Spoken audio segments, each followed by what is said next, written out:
Hey, what's up, everybody? How y'all doing? I hope y'all feeling blessed and highly favored, cause I'm feeling blessed and highly favored, you feel me? Don't worry about my bags or my eyes, alright? You know, it was funny, my brother was saying something funny, and he thought he was real slick. He talking about I joined the bad club just because his mama got bags. I was like, I just started looking at him, and I just started laughing. But anyways, yeah, I'm also doing blessed and highly favored. If you care to distribute my cards right here, I'll send to your PO box, mail address, or however you love for me to send them to you.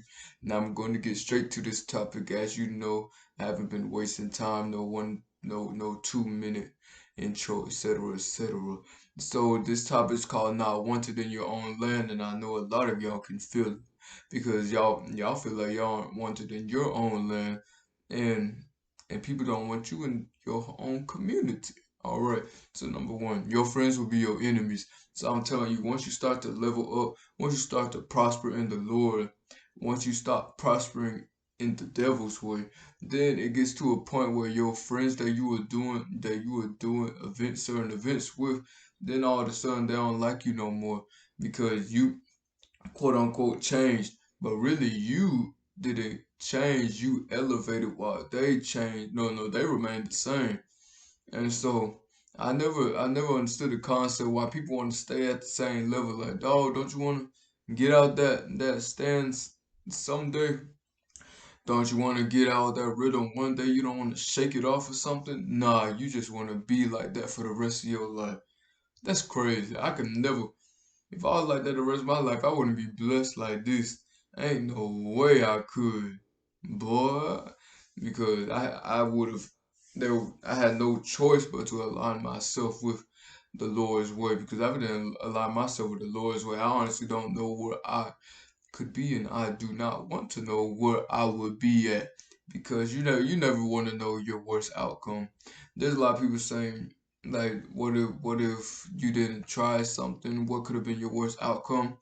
I don't know what could have been my worst outcome. I don't want to know my worst outcome. All I know is the true outcome. And I know I don't regret a thing. I don't regret my past because that's who made me. I don't regret my present because I am told to be humble and I humble myself. And I will not regret the future because I will do everything. I will walk in the footsteps of Christ. All right. Your friend, but I'm for real. Your friends will be your well, like how some people say frenemies, but I don't say that. All right. I just classify friends as enemies, and don't keep them as associates either, because then y'all still tied to each other. Y'all might not be y'all. Cause there's such thing as friendship soul ties. It's not only relationships. So if you keep on talking to that person, you gon' still feel that attachment. So you gotta cut all ends. Let it like cut all this off. Cut it off.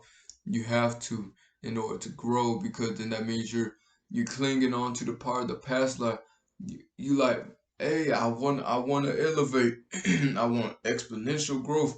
But I don't want to leave my homeboy. So you better leave that homeboy. 'Cause he don't want anything to do with how you trying to make money, and he don't even know that you gonna be making more money in the long run. That's why I had to understand. I was trying to get quick money, but then I had to understand that long money,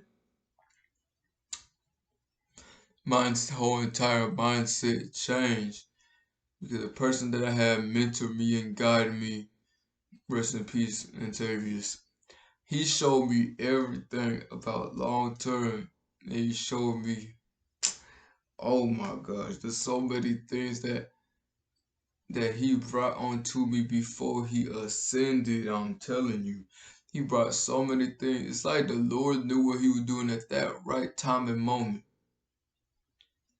Man, I'm telling you, he was there for spiritual, he was there for mental, he was there for verbal, he was there for finance, he was there for every part of my life that I needed. He was always there when I needed him.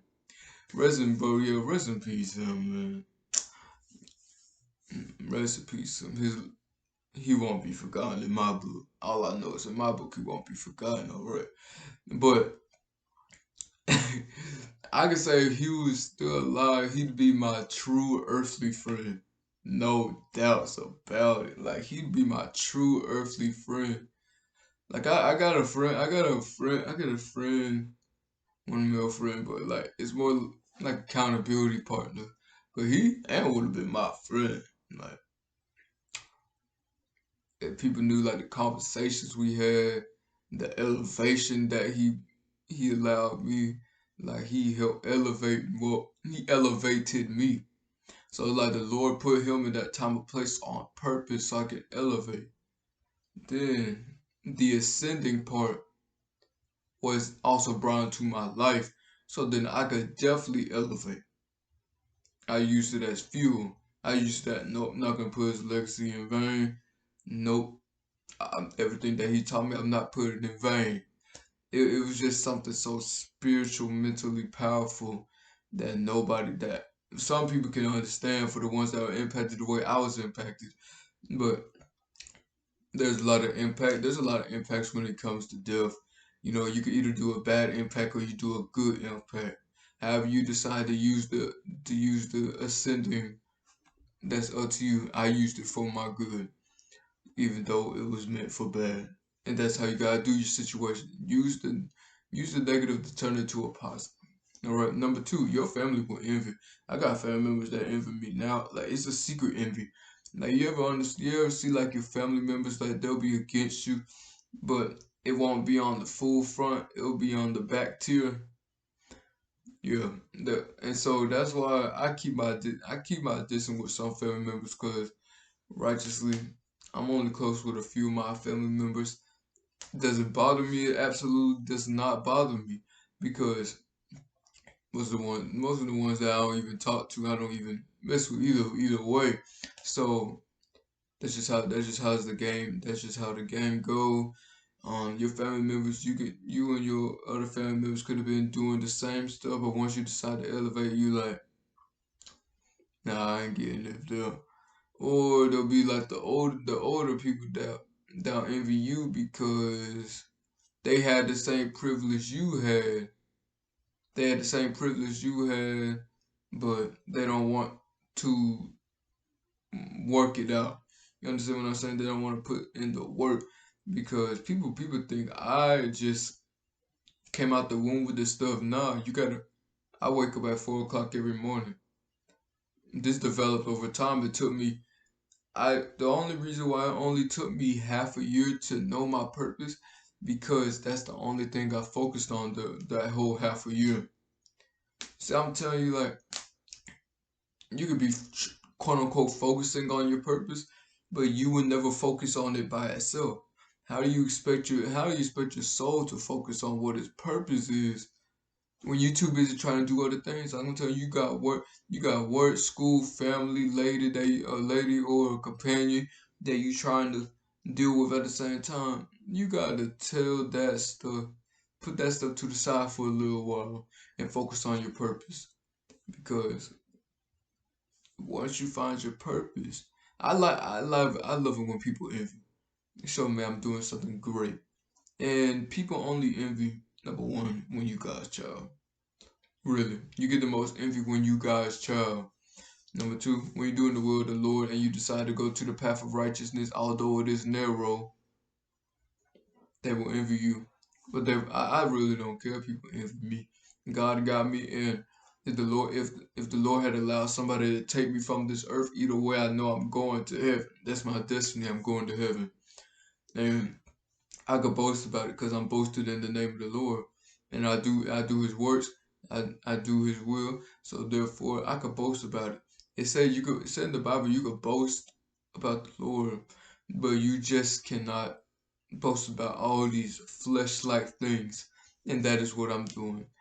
But yeah, if y'all aren't the type of people that won't envy your other family member, that's good. I salute y'all. But you also understand that the good can be backstabbed too. So that's why I keep an eye out. Although I'm still not worried, cause God got me. He also gave me common sense to watch who I hang around. The tribes were set in different tribes. No. The Israelites were set apart from the other nations. You gotta know who's gonna backstab you or not.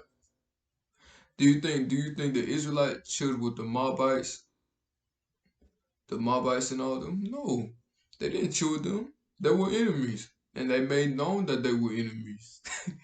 They made known that they were enemies in other nations that can't think off the top of my head. But number three, your community will try to strike you too. You ever notice like when people make it big, they get prosperous, hopefully in the Lord, and the community starts saying this and that, like, hey, hey, why you feed my family? Hey, first of all, it ain't even it's not even their not option. It's not their obligation to feed you. Everybody had the same. Everybody, if y'all grew up in the same community, you all had the same opportunity. But whether you choose to use that opportunity for your good instead of using it to belittle you, that's on you. I used all my opportunities. I used all my traumas and opportunity and turned it to opportunities. Trauma to triumph. That's how I work my things out. You have to work your things out like that, or else you'll define yourself as the things that were just used to build you. You can't define yourself. You can't define yourself as that. Because if I was to define myself as somebody who got clubfoot, somebody who had PTSD, somebody who had trauma in the manipulation of all kinds, seeing what my mama went through, then therefore I wouldn't be this prodigy, like how people say the prodigy son. But I wouldn't be able to use my blessing to bless others if I define myself as that. Not saying it's called being a weakling, but you gotta understand one day there's gonna be one age. There's gonna be a certain day that you say, look, I'm gonna take accountability on my life, bada bing, bada boom. That's what was me at 18. 18, I said, you know what? I'm gonna take accountability over my life. I'm not gonna blame people not being there. I'm not gonna blame people being envious. I'm not gonna blame people trying to prosper against me. I'm not gonna blame it on anybody. I don't care if relationships failed. I don't care if friendships failed. I don't care if people weren't in my life. I don't care if I got manipulated. I don't care for what sorts of kinds of things that had happened. So therefore, since I didn't define myself as that, I am now greater than what what what the devil used to destroy me. If you look at Job, his children died, people got sick. I believe he got sick as well. His cattle, his everything just deceased. But it was used for his good to like I don't understand. It was used to test his faith, and people get tested through different faiths. So he had faith, what you call it. He had faith in the Lord. He knew that the Lord would not do things against him for a bad reason. Since he had faith in the Lord, he got all that doubled, and I believe it's doubled or more, but I'm 100% it's doubled. So yeah. Um, Back to what I was saying about your community will try and strike you. Because I remember one time I mean Mayweather. I said it backwards. Okay, Floyd Mayweather. He had talked about in the interview about his homeboys and that his old homeboys and how they were talking about why aren't they feeding him? Why isn't he feeding them? And he talked about in the interview that he told the homeboy, you sticking up people that are poorer than me and I'm richer than them, but yet you want me to come feed you. And I was like, Floyd Mayweather is smart because if you were doing that for people that are way lower money than me, then imagine what you would do to me. That's what I was talking about. You gotta keep your eyes aware. Yeah, yeah, and being successful, you gotta be prepared to understand that people will envy, hate you, get jealous, and you can't. You can't be thinking, oh man, I should stop this. Nah, that should be your elevation to do it more. That should be your elevation to do it more, like always. I tell you, elevate, elevate. Let the hate elevate. The more hate, the more elevation. Use the bad for your good. Anyways, guys, I hope you all have a blessed day. Um, what was I gonna say? Make sure you like, subscribe, and share to all your people. Even like distribute my cards. They're right here. I'll write some to the PO box and mail address. And I hope you all have a blessed day and God bless you.